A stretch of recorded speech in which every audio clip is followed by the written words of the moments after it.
안녕하세요. 저는 서울 근교에서 정육식당을 하는 돌싱녀입니다. 저는 시모의 무시와 파렴치한 행동으로 혈압을 올리다 결국엔 남편의 외도까지 알게 되어 이혼을 하게 되었는데요. 저에게 이런 막장 종합 세트를 선사해준 그 인간들에게 제대로 한 방 먹여주고 이혼을 해 그 시절을 생각하면 짜증이 나기도 하지만 한편으로 통쾌하기도 합니다.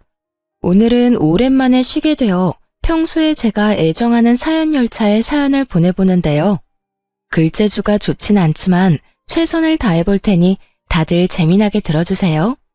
그러면 시작해볼게요. 저와 남편은 맞선 자리에서 만나 결혼을 전제로 연애를 시작하게 되었어요. 연애 시절의 남편은 다들 그러하듯 다정하고 저만을 위해주고 저를 많이 사랑해주는 꿈을 그리던 남자였어요. 이런 남자를 놓치고 싶지 않았고 남편이 결혼하자는 말에 조금의 고민도 없이 결혼까지 하게 되었습니다. 그 당시 시댁은 살아생전 시부가 벌어놓은 재산과 시모가 물려받은 재산으로 노후를 보내는 상황이었고 친정 부모님은 정육식당을 운영하고 있었어요. 전 그런 친정 부모님의 가게를 물려받기 위해 식당에서 함께 일을 하는 상태였고 남편은 시모의 자랑인 대기업에 다니던 중이었죠. 남편이 대기업에 다닌다고 한들 기가 죽거나 하진 않았어요. 그도 그랬던 것이 대기업이 좋다고는 하지만 한 달 벌이로만 따진다면 제가 더 많이 버는 편이었기에 굳이 제가 기까지 죽을 필요가 없었던 것이었죠. 공부도 남편 못지않게 빠지지 않을 만큼 했고요. 이런 저의 커리어를 남편 역시 존중해 주었고 남편과 저 사이엔 아무런 문제가 없었어요. 하지만 다들 예상하시다시피 시모가 문제였어요. 많이들 들어보셨죠? 대기업 다니는 아들 둔 시모들의 그 높은 콧대와 아들이 최고라 믿고 며느리는 발톱의 때만큼도 못한 존재로 여기는 못 배운 사람들이 하는 짓거리 말이에요. 저의 시모도 그런 사람들과 다르지 않았고 시모는 말끝마다 대기업 다니는 우리 아들이라고 하며 은근히 저를 깔아뭉개는 말을 하곤 했어요. 왔니? 대기업 다니는 우리 아들. 요즘 회사 생활은 좀 어때? 괜찮니? 늘 똑같지 뭐. 엄마는 잘 지내셨어? 남편에겐 빛이 날 정도로 밝은 미소를 보이던 시모는 표정을 싹 바꿔 굳은 표정으로 저를 보며 빈정거리기 시작하더군요. 그럼 넌 빈손이니? 명색의 유명한 정육식당 딸이 어떻게 시댁 오는데 빈손으로 오니? 하다못해 고기 한 덩이라도 가지고 오지 않고. 어이가 없더라고요. 언제는 고기 못 먹어서 죽은 사람 없다며 고기 좀 그만 가지고 오라고 할 땐 언제고 이번엔 이딴 소리를 하니까요. 어머님, 남들이 들으면 제가 늘 빈손으로 온 줄 알겠어요. 저 계속 고기 챙겨왔었는데 어머님이 고기 못 먹고 죽은 사람 없다고 하시면서 그만 가지고 오라고 하셨잖아요. 그래서 빈손으로 온 건데 그런 식으로 말씀하시면 제가 섭섭해요. 섭섭하긴 내가 더 섭섭하다. 그렇다고 진짜 빈손으로 오는 애가 어디 있니? 이래서 여자는 배울 만큼 배우고 센스가 있어야 한다고 하는 게야. 우리 아들은 대기업까지 다니면서도 센스가 차고 넘치는데 넌 도대체 왜 그러니? 난 아직도 이해가 안 되는 게 너 같은 애가 어떻게 우리 아들을 만나 결혼까지 할 수 있었는지 너무 궁금하구나. 시모는 늘 이런 식이었어요. 시작은 아들 자랑, 끝은 저의 비난. 아무리 들어도 적응이 되지 않는 시모의 비난은 이렇듯 이어지고 있었고 전 그런 시모의 반응에 적응이 되어 한 귀로 듣고 한 귀로 흘려보내고 있었죠. 이렇게 저를 무시하면서도 친척들 앞에서 생색은 내고 싶은 건지 명절만 되면 친정에서 한우 선물 세트를 친척 수만큼 챙겨오라고 명령하는데 정말 미쳐버리겠더라고요. 저요, 아무리 사장 딸이라고 해도 그걸 공짜로 가지고 오진 않아요. 물론 남들보다 저렴하게 가지고 오는 건 맞지만 저도 매번 공짜로 가지고 오는 건 아니라고 생각해 매번 계산을 하고 가지고 와요. 거기에다 선물 세트는 친척들한테 주는 것이고 자신에겐 용돈 봉투를 따로 내놓으라고 하니 정말 미치고 팔짝 뛸 노릇이었죠. 용돈은 안 주니? 명색이 명절인데 그냥 넘어갈 건 아니지? 네? 용돈이요? 어머님, 저 한우 세트 준비했는데 용돈까지 드려야 하는 거예요? 그럼 한우 세트는 내가 받은 게 아니지 않니? 그건 그거고 용돈은 용돈이지. 설마 너 한우 세트 믿고 용돈은 준비 안 한 거 아니지? 아, 용돈은 준비 못했는데 현금도 없고요. 아범한테 한번 물어볼게요. 혹시 현금 준비한 거 있는지요? 아니, 됐다. 난 너한테 용돈이 받고 싶은 거지. 내 아들이 주는 용돈은 이때껏 많이 받았다. 저리 센스가 없어서야. 이래서 내가 널 예뻐하려야 예뻐할 수가 없는 게야. 시모는 개념 없는 시모의 덕목을 고루 갖춘 사람이었고 그중 단원 최고는 남편의 돈만 아까워한다는 것이었습니다.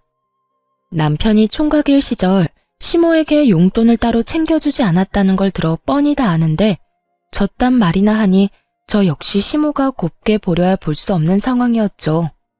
시모만 생각하면 당장이라도 연을 끊든 이혼하든 뭐든 하고 싶은 심정이었지만 남편을 너무 사랑하기에 적당한 선까진 참고 지내고 있었어요. 이건 아니다 싶은 날엔 남편이 나서주기도 했고요. 그러던 어느 날 시모가 또 저에게 연락을 해 전화통화로까지 잔소리를 퍼붓자 남편이 도저히 안 되겠다 싶었는지 전화기를 빼앗아 들더라고요. 엄마, 이 사람한테 그러지 좀 마. 이 사람 대기업 다니는 나보다 돈 더 잘 번다고. 엄마 말대로면 이 사람이 날 모시고 살 게 아니라 내가 이 사람 모시고 살아야 하는 상황이니까. 제발 이 사람 식당에서 일한다고 그런 식으로 무시 좀 하지 마.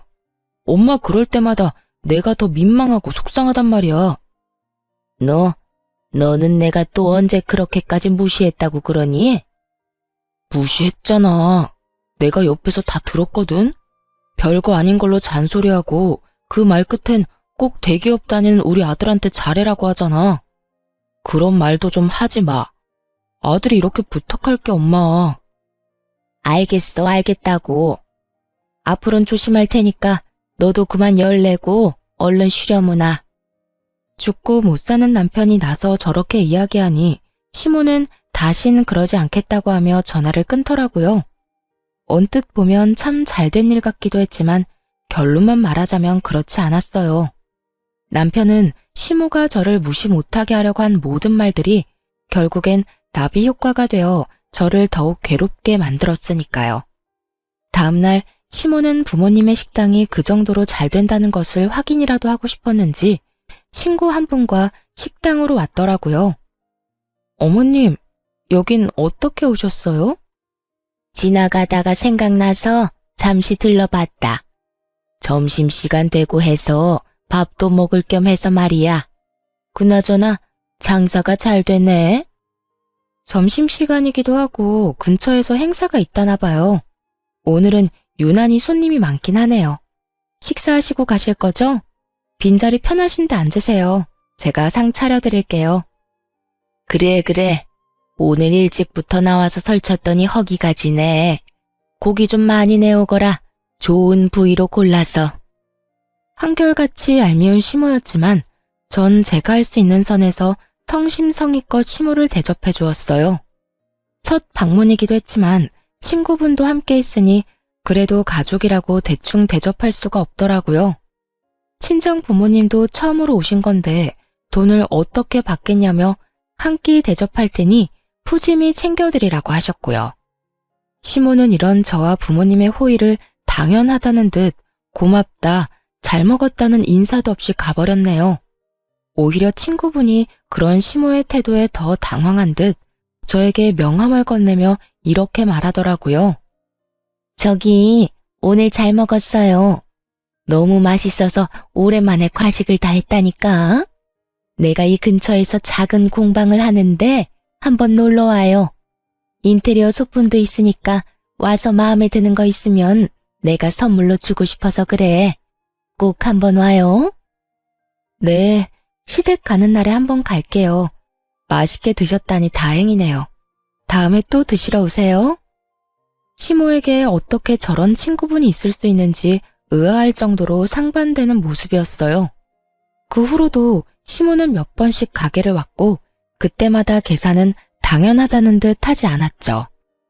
한두 명이 와서 드시고 가는 거 그거 얼마나 한다고 쪼잔하게 구냐고 생각하는 분도 있겠지만 많게는 일주일에 2번, 적어도 2주일에 1번은 오니 그저 정말 곤란하더군요. 거기에다 제일 바쁜 시간에 넓은 좌석을 떡하니 차지하고 앉아 세워라 내워라 먹고 있으니 정말 짜증도 났고요. 그러던 어느 날 시모는 친구 모임이라며 무려 친구 10분을 모시고 왔더라고요. 예, 오늘 모임인데 여기 룸도 있지? 룸으로 안내하렴. 다짜고짜 룸으로 안내하라는데 순간 예약을 하신 적이 있나? 착각이 들 정도였어요. 전 혹시나 하는 마음에 예약 명단을 살펴보았고 시모의 이름이 없다는 사실을 확인했죠. 어머님, 룸은 다 예약제라서 빈 곳이 없고요. 다른 테이블로 앉으셔야 할 것 같아요. 뭐? 룸이 없어? 저기 저 룸 비어있는데 저리로 가면 되지 않니? 저기도 곧 예약한 손님 오실 거라 안 돼요. 그러지 말고 저쪽 테이블에 자리 잡으세요. 안 되는 걸 안 된다고 했을 뿐인데 시모는 자기 뜻대로 되지 않을 것 같아지자 갖은 생떼를 부리기 시작하더군요. 테이블 말고 룸 내놓으라는 내 말 안 들리니? 내가 명색인 네 시어머니인데 그 정도도 못 해준다 이 말이야. 짧게는 며칠 전부터 길게는 일주일 전부터 예약하신 분들인데 어떻게 제 마음대로 취소하겠어요. 하물며 전부 곧 오실 텐데. 어머님 룸으로 모시려고 그분들을 헛걸음하게 만들 순 없어요. 그러니 이번엔 어머님이 양보해 주세요. 아무리 좋게 그리고 이해가 되기 쉽도록 설명을 해도 아무 소용이 없더라고요.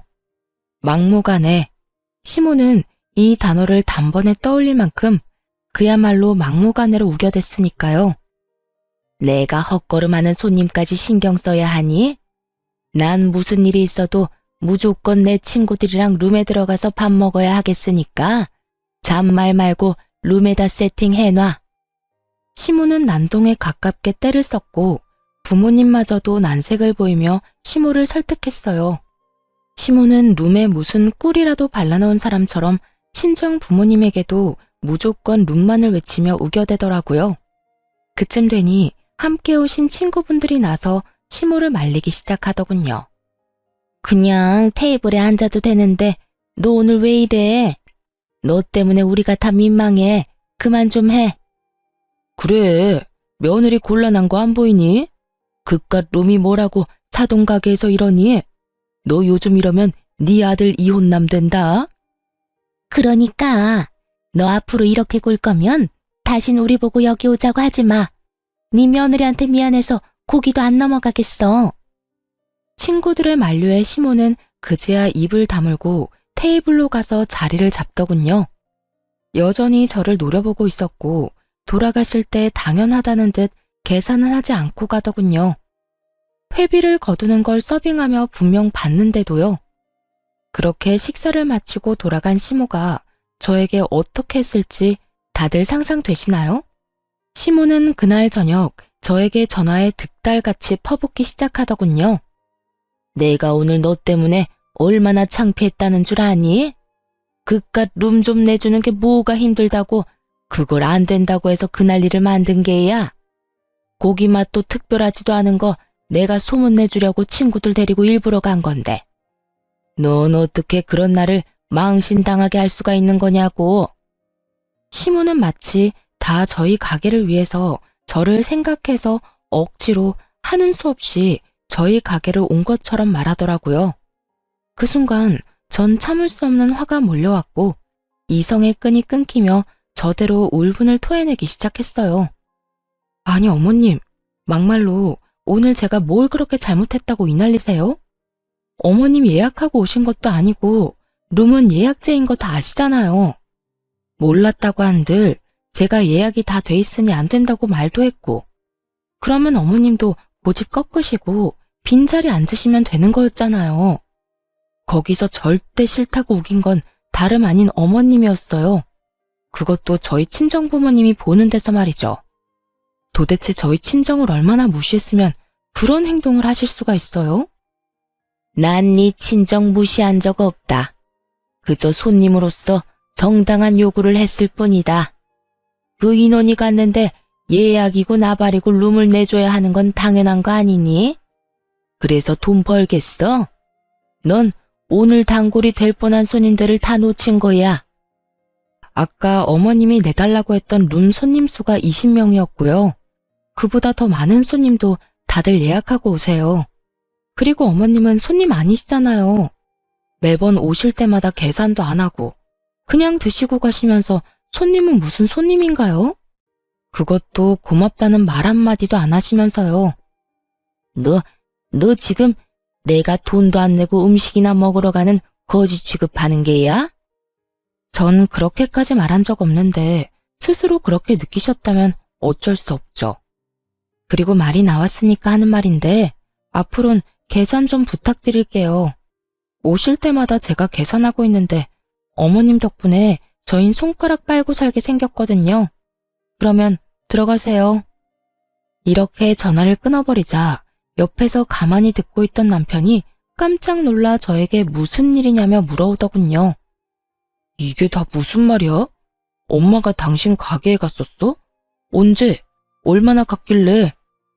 아, 정말 어머님 때문에 스트레스 받아서 미치겠어. 어머님, 당신이 내가 당신보다 돈 더 잘 번다는 이야기 들은 바로 다음 날부터 가게까지 찾아오기 시작하더니 많이 올 때는 일주일에 2번씩 올 때도 있다니까. 뭐? 일주일에 2번? 그래, 그것뿐인 줄 알아? 계산 안 하는 건 기본이고 오늘은 친구분들 우르르 끌고 오셔선 예약된 룸 안 내준다고 가게에서 난동까지 피우시더라니까. 오죽했으면 친구분들이 어머님께 뭐라고 하시더라니까. 그 광경을 우리 엄마 아빠도 다 보고 계셨고. 대충 상상되지? 우리 엄마 아빠가 보든 말든 나한테 막 뭐라고 하시면서 생떼 부리기 시작하는데 우리 부모님이 얼마나 속상하셨을 거야. 딸이 그런 취급이나 당하는 걸 두 눈으로 다 보셨으니. 남편은 많이 놀란 듯 쉽사리 말을 꺼내지 못하고 있더라고요.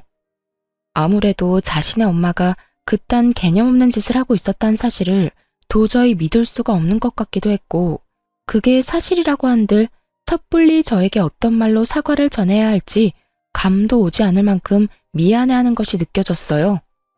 남편은 아무 말도 하지 않고 한참 생각에 빠져 있더라고요. 그러더니 제 손을 감싸주더니 제 눈을 보며 이렇게 말했어요. 여보, 일단 내가 엄마를 대신해서 사과할게. 미안해. 정말 미안해. 진심이야. 앞으로 또 이런 일 있으면 나한테 당장 말해줘. 아니, 엄마가 다시 한번 당신 식당에 오면 바로 나한테 연락해줘. 내가 나서서 해결해 줄 테니까. 그렇게까지 하진 않아도 돼. 괜히 당신이 나섰다가 불난 집에 부채질만 하는 꼴이 될 수도 있어. 그래도 말이라도 그렇게 해주니까 나 많이 위로가 된다. 든든하네, 우리 남편. 그러면 내가 엄마 기분 상하지 않게 잘 말해볼게. 우리 엄마 그래도 내 말은 잘 들어주니까 내가 좋게 잘 이야기하면 괜찮을 거야. 그 정도는 괜찮지? 그러면 좋게 잘 이야기해줘. 고마워. 남편은 호언장담한 것처럼 시모에게 잘 설명을 한 듯 했고 그 덕분인지 한동안은 조용하더라고요. 그 조용함이 반성의 의미가 아닌 폭풍전야였다는 것은 미처 몰랐던 것이었습니다. 제가 너무나도 안일했고 멍청하기 짝이 없는 크나큰 착각에 빠져 있었던 것이죠. 그 사건의 시작은 시모의 전화로부터 시작되었어요. 예, 너희 가게 통으로 예약할 수 있니? 통으로요? 전체를 빌리시겠단 말씀 맞으시죠? 그래, 이번에 동창회가 있는데 다른 식당 좋은 일 시켜줄 필요 뭐가 있니? 며느리가 식당을 하는데. 그래서 내가 예약한다고 큰소리 치긴 했는데 아무래도 인원수만큼 예약하는 것보다 아예 가게 전체를 빌리는 게 더 좋을 것 같아서 말이다. 그렇긴 한데 그날은 이미 예약한 손님들이 계셔서 그건 힘들 것 같아요. 그냥 인원수대로 예약하시면 가능할 것 같은데 어떻게 하실래요? 그래? 그러면 그냥 인원수대로 해주렴. 아쉽지만 어쩌겠어. 어차피 쓰는 돈 우리 며느리 가게에서 쓰는 게 맞지. 네, 그러면 예약해 둘게요. 신경 써주셔서 감사해요. 별소리를 다 해. 나도 네 말 듣고 생각 많이 해봤는데 아무래도 내가 미안한 부분이 있더구나. 사돈한테 미안하기도 하고. 그래서 이번에 너희 가게로 가는 거니까 너도 이참에 나한테 쌓인 거 있으면 다 풀거라. 알겠지? 이렇게까지 말하니 저는 아무런 의심도 하지 않고 예약을 해주게 되었어요. 다른 사람도 아닌 시모가 화해의 손길을 내민다고 생각했기에 저 역시 이 기회에 그간 묵혔던 나쁜 감정을 털어내고 앞으로 잘 지내봐야겠다는 마음을 먹기도 했었고요. 시간은 흘러 시모가 예약한 날이 되었고 점심시간 예약이라 오는 손님들을 다 돌려보내며 미리 장사가 불가하다는 사실까지 SNS에 알린 상황이었죠. 전 절반이 넘는 테이블에 기본 세팅을 시작했어요. 기본 세팅이라 해도 밑반찬부터 쌈거리, 불판 준비, 찌개거리도 주방에 세팅이 완료된 상태였죠. 시간이 점점 흐르고 있었고 기다리는 시모는 오지 않더라고요. 그렇게 30분을 기다려도 시모는 오지 않았고 혹시나 하는 마음에 시모에게 전화했더니 시모는 오는 중이라고 하더군요. 어머님, 오시고 계시죠? 아무 연락이 없으셔서 전화드려봤어요. 그럼 다 모여서 간다고 이제 출발했어. 그래도 가까운 곳에서 다들 모였으니 오래 기다리진 않아도 될 거다. 준비는 다 해놨지? 도착하면 바로 식사 시작할 수 있는 거지? 그럼요. 기본 찬들은 이미 다 세팅해 놓았고 찌개거리도 2가지로 준비해서 테이블 수대로 다 준비해 놓았어요. 오시면 불 넣고 고기만 넣으면 끝이에요. 준비는 잘 해뒀으니 친구분들이랑 조심해서 오세요. 다 와간다며 준비 상태에 대해 재차 확인까지 하는 시모를 누가 의심할 수 있겠어요? 저 역시 시모를 믿어 의심치 않았고 여전히 가게를 방문한 손님들에게 죄송하다고 하며 손님을 받지 않으며 오지 않는 시모만을 기다렸습니다. 하지만 결국 시모는 오지 않았고 그때부턴 연락조차 되지 않더라고요. 근처라고 금방 온다는 사람이 오지 않으니 걱정까지 되는 상황이 되었고 전 혹시나 하는 마음에 시댁으로 찾아가게 되었죠.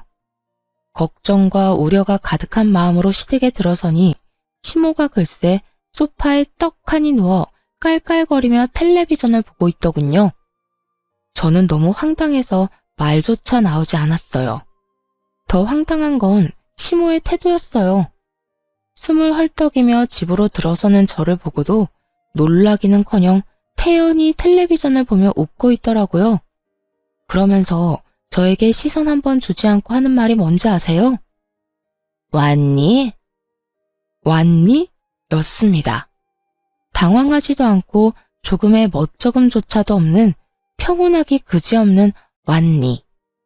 전 그런 시모의 태도가 화가 나기는커녕 황당하기도 어이가 없기도 해 도대체 어떻게 된 상황인지 물어봤어요. 왔니라니요, 어머님. 오늘 식당 예약한 거 잊었어요? 아니, 다 와간다고 저랑 통화까지 했었잖아요. 그런데 왜 집에 있어요? 동창회는 어쩌고요? 아, 그거 거짓말이었다. 네가 날 그 망신을 당하게 만들었는데 이 정도는 해야 내 속이 풀리지 않겠니? 오늘 손해가 컸겠구나. 보아하니 점심 장사가 제일 잘 되는 것 같던데. 일이 이렇게 됐으니 오늘 장사는 말아먹은 거나 마찬가지겠네. 그렇습니다. 전 다른 사람도 아닌 시모에게 노쇼를 당한 것이었어요. 그것도 고약한 시모의 계획에 의해서요.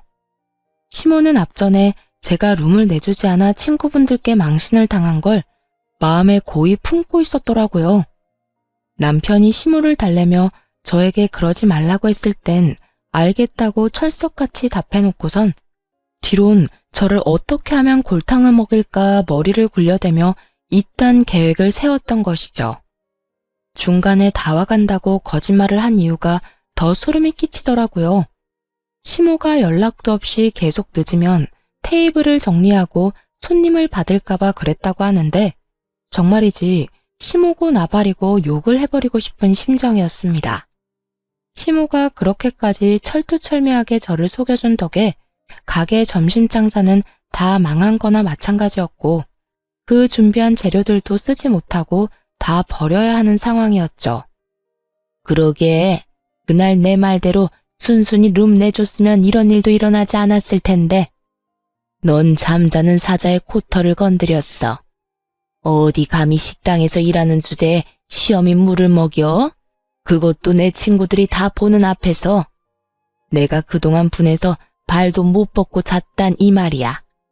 오늘부턴 덕분에 발 뻗고 잘 수 있겠어. 네가 멍청하게 속아주는 바람에 내가 속이 다 시원하거든.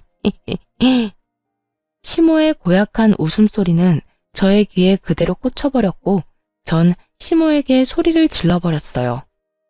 이게 뭐 하는 짓이에요? 제가 뭘 잘못했다고 이딴 짓까지 하냐고요? 아니, 어머님 입장에서 화가 난다고 한들 이건 아니죠. 어떻게 제 가게도 아닌 친정 부모님 가게에 피해를 줄 수 있냐고요. 다른 사람도 아닌 사돈인 어머님이요. 시모는 제가 화를 내든 소리를 지르든 상관없다는 듯 여전히 통쾌하다는 듯 깔깔거리며 웃고 있었고 그 순간 제 연락을 받은 남편이 시모를 찾기 위해 시댁으로 들어오더군요. 뭐야? 엄마 집에 있었어? 오늘 집사람 가게 예약했다면서 여기 있으면 어떡해. 연락도 안 되고. 집사람이랑 나랑 얼마나 걱정했다는 줄 알아? 남편 역시 시모의 모습을 보고 화를 냈고 시모는 제가 무어라 말을 꺼내기도 전에 바닥에 주저앉아 바닥을 치며 곡소리를 내기 시작하더군요. 내가 예약 날짜를 헷갈렸는데 그렇다고 네 처가 나한테 찾아와서 화를 막 내더라고. 아이고, 늙으면 죽어야지. 날짜도 제대로 모르고. 다음 주 동창회 예약한다는 게 이번 주에 예약해버리는 실수를 해버렸지 뭐니. 휴대전화를 가방 안에 넣어둔 걸 잊지를 않나. 내가 죽어야지. 그래야 자식들 고생 안 시키지. 아이고. 연기대상감 뺨치게 눈물 연기를 기가 막히게 하는 시모를 보며 더욱 화가 났고 시모의 어깨를 부여잡고 애원하듯 물었습니다. 어머님, 갑자기 왜 이러세요? 저한테는 일부러 안 온 거라면서요. 저 골탕 먹이라고. 저 괘씸해서 안 온 거라면서요. 그런 저를 시모는 겁에 질린 표정으로 바라보며 제 손을 조심스럽게 떼어내더라고요. 무섭다는 듯 통까지 떨어대면서요. 내가 언제 그랬다고 그러니? 예, 너 무섭다. 아무리 화가 많이 난 상태라고 해도 없는 일 만들어서 말하는 거 아니다. 우리 아들 오해하기 딱 좋지 않니? 너 설마 내 아들이랑 나 사이를 이간질하는 거니? 그게 아니잖아요. 다 와간다고 중간에 저랑 통화한 거 휴대전화에 다 남아있다고요. 언제 우리가 그런 통화를 했니? 난 날짜를 헷갈렸으니 미안하다고 하지 않았니? 너 정말 왜 이러니? 미치고 팔짝 뛸 노릇이었어요. 모르는 사람이 본다면 시모는 정말로 아무런 잘못이 없는 사람이었고 오히려 제가 아무 잘못도 없는 시모를 득달같이 잡는다고 생각할 만큼 완벽한 연기였으니까요. 남편 역시 시모의 연기에 속아 시모의 말을 믿는 듯했고 전 그런 두 사람의 모습에 더욱 화가 났죠. 당신 저 말을 다 믿는 거야? 어머님이 하는 말 다 거짓말이라고. 어머님, 아무리 제가 믿다고 해도 이건 아니죠. 연기 그만하고 사실대로 말하라고요. 억울함에 저의 언성은 점점 높아졌고 그런 제 모습에 남편은 화를 내며 저를 제지하고 나서더군요. 그만 좀 해. 당신 지금 너무 흥분했어. 당신이 왜 화가 났는지 충분히 알겠는데 지금 이건 당신이 선 넘은 거야. 다른 사람도 아니고 시어머니한테 이딴 식으로 구는 여자가 어디 있어? 엄마가 헷갈렸다고 하잖아. 이제껏 당신이 엄마한테 당한 게 있어서 화난 건 알겠는데 혼자 말도 안 되는 소설 써서 우리 엄마 괴롭히지 마. 오로지 시모의 편에 서서 저에게 고함을 내지르는 남편을 보는데 그 순간 모든 것이 무너지는 기분이 들더군요. 제가 이때껏 참아온 것이 누구 때문인데 제 말은 조금도 믿지 않고 저에게만 화를 내는 남편을 보며 더는 그곳에서 싸울 의지가 사라지더군요. 전 아무 말도 하지 않고 그대로 일어서 집으로 돌아와 버렸고 제 뒤를 따라 집으로 돌아온 남편과 단 한마디도 하지 않았습니다. 저를 오해하고 단단히 화가 난 남편이 저에게 말을 걸지도 않았지만 저 역시 남편 못지않게 화가 났던 터라 말을 걸고 싶지도 않더라고요. 그렇게 말 한마디 건네지 않는 날들이 많아지는 만큼 저희 부부의 사이는 걷잡을 수 없이 멀어지고 있었어요. 이런 저희의 사이를 전해 들은 것인지 아니면 목적 달성을 해 더는 저를 괴롭힐 필요가 없었는지는 알 수 없으나 어찌되었든 시모에게선 별다른 연락이 없었고요. 속절없이 시간은 흘러갔고 남편은 남편대로 저는 저대로 살고 있을 때였어요. 그 당시 부모님은 이제 쉬고 싶으시다며 저에게 가게를 맡아서 하라고 하시더라고요. 전 부모님이 잘 닦아놓으신 가게를 맡게 되었고 자리를 잡은 가게이긴 했지만 오롯이 혼자 다 감당해야 했던 터라 정신없는 하루하루를 보내고 있었죠. 그렇게 바쁜 와중에 제 정신을 번쩍 들게 하는 연락을 받게 되었어요. 상대는 바로 시모였습니다. 시모는 제가 가게를 물려받은 사실을 어떻게 한 것인지 다짜고짜 자신을 모시고 살라고 하더라고요. 예, 너 사돈가게 물려받았다며? 이제 돈방석에 앉는 건 시간 문제일 거고 능력도 될 테니 효도를 좀 해야 하지 않겠니? 효도요?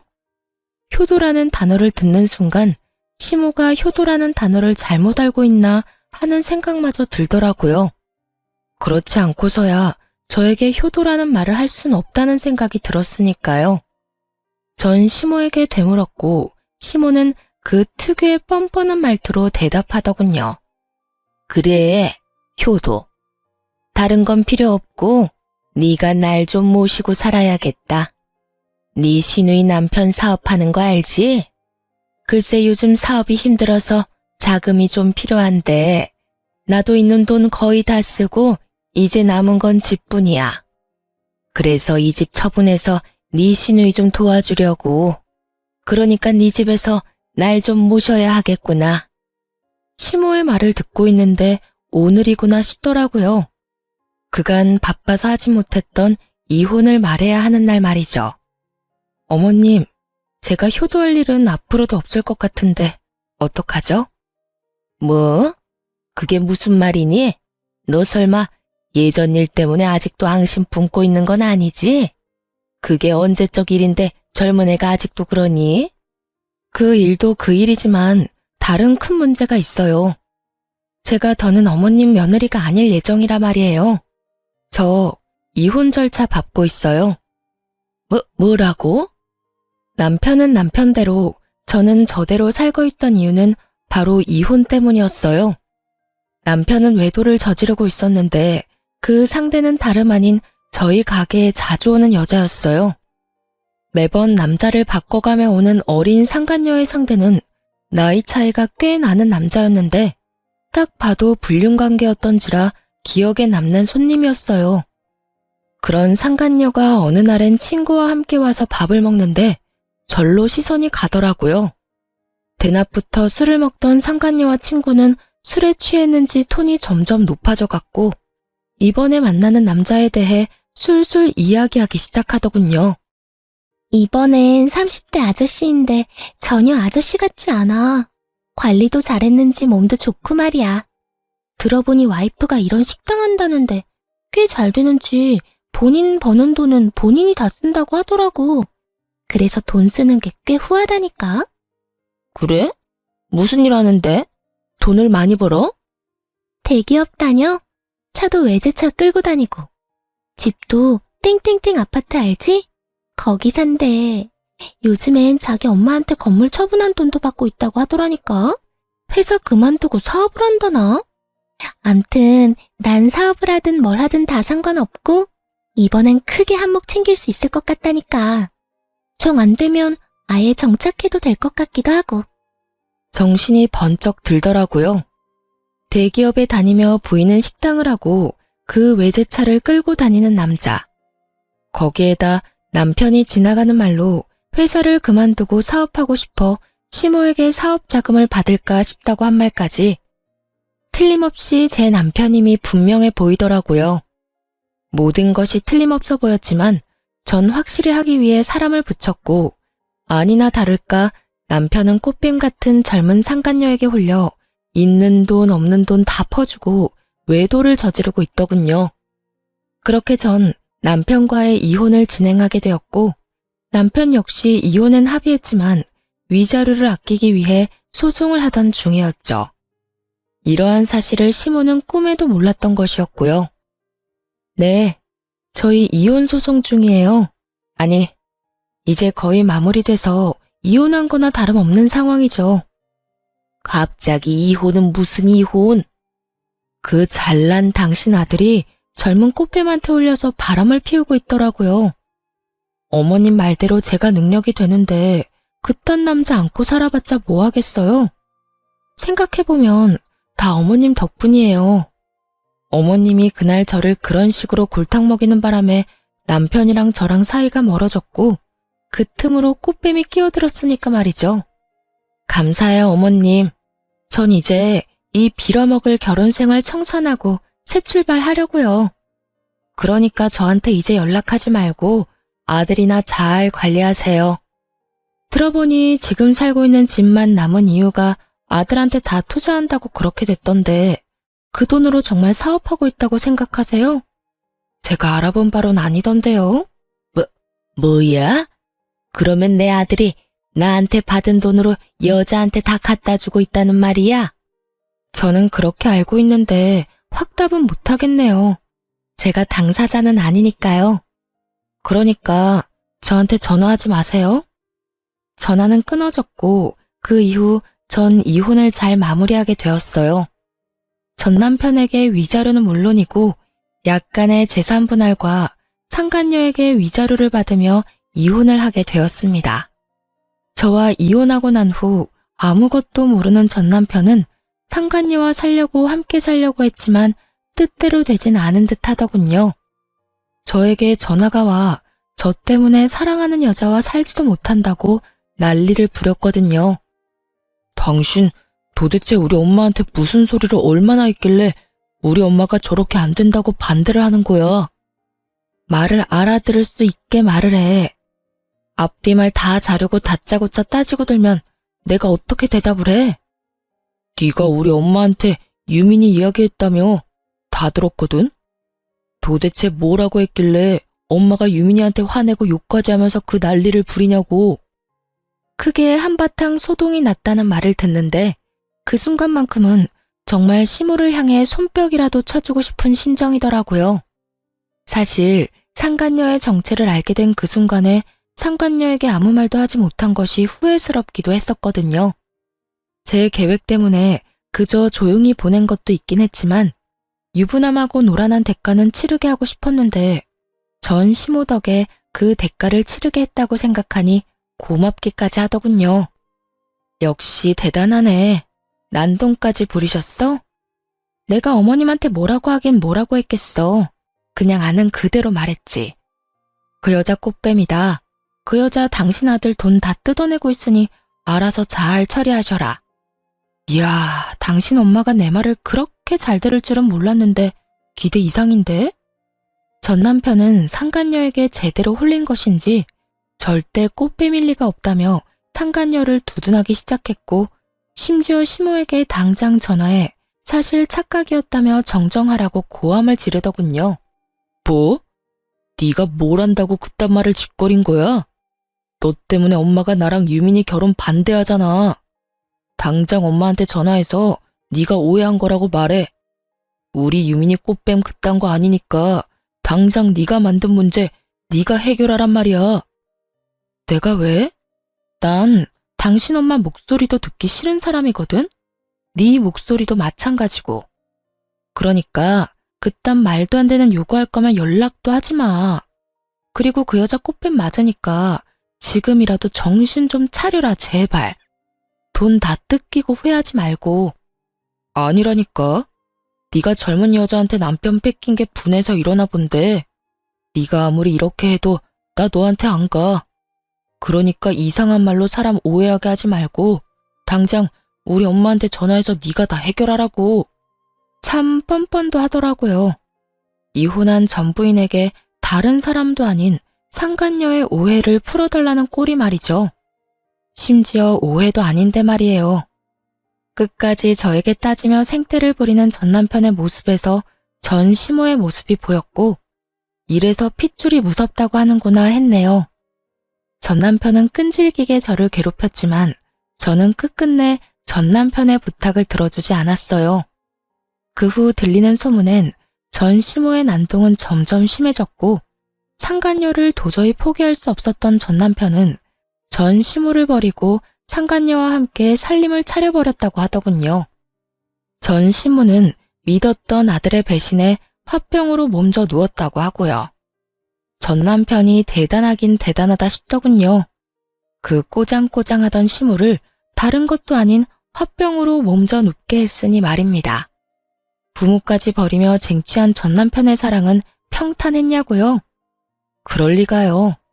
전 남편에게 정착할 마음마저 있었던 꽃뱀 상간녀는 시모가 난동을 부리며 선보인 성격 때문에 결혼까진 할 수 없다 싶었는지 전 남편의 주머니를 탈탈 털어먹고 도망갔다고 하더군요. 전 시모는 건강을 잃고 전 남편은 돈과 시모의 신임을 잃은 것이 얼마나 통쾌했는지 모릅니다. 그 후 전 바쁘게 살며 가게를 잘 꾸려나가고 있었어요. 그러던 어느 날 저 따위에겐 돌아올 리 없다던 전 남편 놈이 아주 거짓골을 해서 저를 찾아왔더라고요.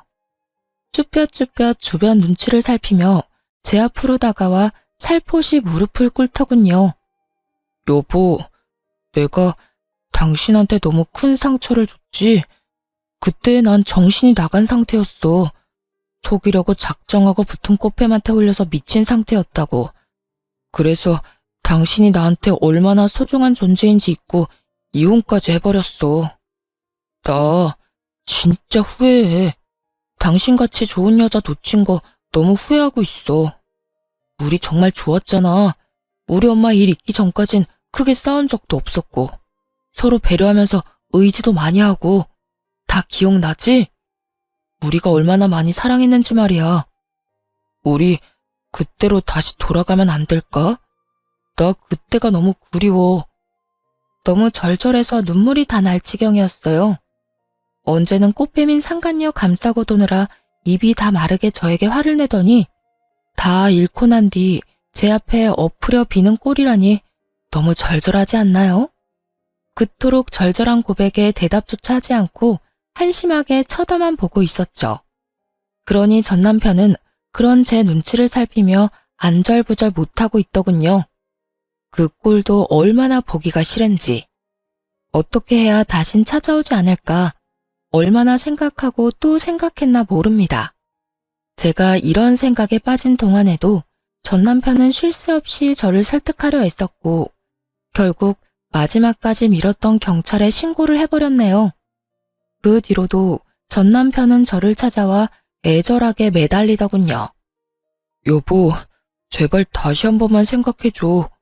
내가 얼마나 후회가 깊으면 나 싫다고 경찰에 신고한 당신한테 몇 번이고 다시 찾아와서 이렇게 매달리겠어. 후회가 깊긴 하겠지. 상간녀한테 속아서 돈 다 뜯겼지. 그딴 상간녀랑 행복해보겠다고 부모까지 버리는 바람에 비빌 언덕도 사라졌지. 그러니까 남은 사람은 나뿐이지 않겠어? 그런 거 절대로 아니야. 난 정말로 당신한테 미련이 남아서 이러는 거라고. 아직 당신을 많이 사랑해서 당신 없으면 못 살 것만 같아서 이러는 거라고. 그러니까 사람 하나 살리는 셈 치고 다시 한번 생각해주면 안 될까? 절대 안 돼. 당신이야말로 사람 하나 살리는 셈 치고 다신 찾아오지도 연락하지도 마. 난 당신 얼굴만 보면 없던 병도 생기는 기분이니까. 내가 정말 이런 말까진 안 하려고 했는데 도무지 당신이 내 말을 들어먹을 생각이 없어 보이니까 할게. 너 다시 나 찾아오거나 연락하면 내가 무슨 수를 써서라도 너 구속시켜버릴 테니까 그런 줄 알고 다신 나한테 아무 짓도 하지 마. 알겠어? 여보. 여보 거리지 말고 당장 꺼져. 오늘도 경찰 손에 끌려나가고 싶어? 진심 가득한 제 눈빛을 읽었는지 전 남편은 다신 찾아오지 않더라고요. 1년이 지난 지금 전 휴식기를 가지고 있어요. 이혼을 하고 난 후 제대로 쉬어본 적이 없던 터라 부모님께서 한 달 정도 가게를 봐줄 테니 휴식기를 가지고 오라고 하시더라고요. 저 역시 좀 쉬어갈 필요성을 느끼고 있던 터라 죄송하긴 했지만 감사한 마음으로 쉬는 시간을 가지기로 했습니다. 오늘이 3일째인데요. 어제까진 죽은 듯이 잠만 잤어요. 그리고 오늘 여행짐을 싸기 전에 사연을 작성하고 있네요. 오늘의 사연을 마지막으로 좋지 않았던 기억들은 날려보내고 오랫동안 가고 싶었던 유럽 여행길을 나서보려고 합니다. 그곳에서 좋은 것을 보고 행복한 시간을 가지며 조금 더 마음의 여유를 만들어 돌아오려고 한답니다. 이번 여행에선 그 목적이 힐링과 여유인 만큼 돈에 얽매이지 않고 전 남편에게 받은 위자료를 아낌없이 잘 쓰고 오려고요. 아직 한 푼도 쓰지 않고 고스란히 뒀으니 충분히 쓰고도 남지 않을까요? 앞으로 저는 제 삶을 위해 열심히 행복해지려 노력할 예정입니다. 상상도 못했던 이혼을 경험했듯 앞으로 남은 날들에 예상치 못한 고난과 역경이 있겠지만 지금껏 그랬듯 잘 이겨낼 자신 있습니다. 사실 처음 이혼을 했을 땐 이렇게 긍정적이지도 자신감이 넘치지도 않았어요. 이유 없는 멸시와 미움은 저의 자존감을 바닥치게 했고 사랑하던 배우자의 외도는 살면서 경험하지 못한 배신감과 좌절감을 저에게 안겨주었어요. 심지어 그땐 전 남편과 사이가 좋지 않은 것을 넘어 오만정이 다 떨어져 버린 상태였는데도 말이죠. 저는 그 모든 순간이 말로 할 수 없을 만큼 힘들었고 그 절망감이 저 스스로를 구렁텅이에 빠져들게 만들기도 했습니다.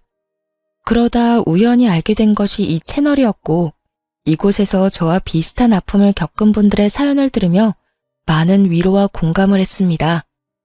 때론 아픈 사연에 눈물을 흘리기도 했고 때론 통쾌한 복수를 하시는 이야기를 듣고선 박수까지 치며 환호성을 지를 때도 있었어요. 답답한 이야기에 화가 날 때도 있었지만 사연을 듣는 시간만큼은 피해자가 아닌 경험자가 되는 기분이 참 좋았습니다. 그런 생각이 들자 더는 이혼이 부정적으로만 느껴지지 않더라고요. 좋은 경험은 아니지만 제 인생을 더 발전시킬 수 있는 경험이었다는 생각이 들기도 했고 실제로도 전 쉽사리 흔들리지도 무너지지도 않는 강한 사람이 되기도 했고요. 제가 위로를 얻어가듯 지금 제 사연을 듣고 계신 분들도 조금의 위로라도 받아가셨으면 좋겠습니다. 이로써 저의 긴 사연은 끝났습니다. 제 사연을 들어주신 모든 분 감사합니다.